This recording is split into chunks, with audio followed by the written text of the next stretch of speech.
I was in college, and a bunch of guys were like, "What? You've never seen Top Gun? What's wrong with you?"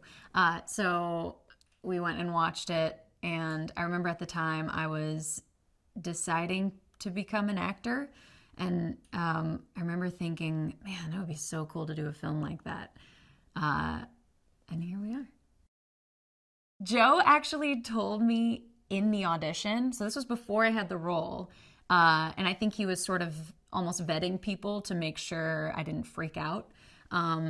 He told me that the actors would all be in jets, and I stopped and I was like, "Wait, we're we're gonna be in the jet flying in these scenes," and he's like, "Yeah." And I remember I got chills and I got so excited, and also like my heart kind of broke because I was like, "Oh God, I want this so bad. If I don't get this, I'm gonna be so sad," because that just sounded like the coolest thing on earth. He designed what he would for himself, a really intense training regimen. And we went through that, and we had to, because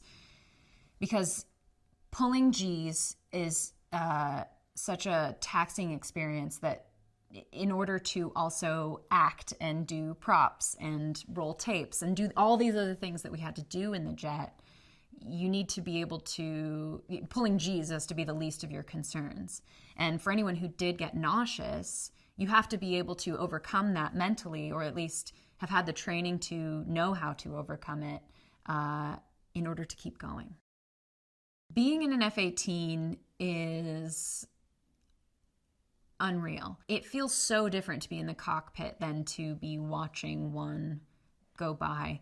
The intensity is just so much more palpable in one of those things. And it could be because all of the ejection procedure training, I'm just somebody who starts thinking of all the things that can go wrong and trying to be like, yeah, it's fine. It's a pretty crazy experience.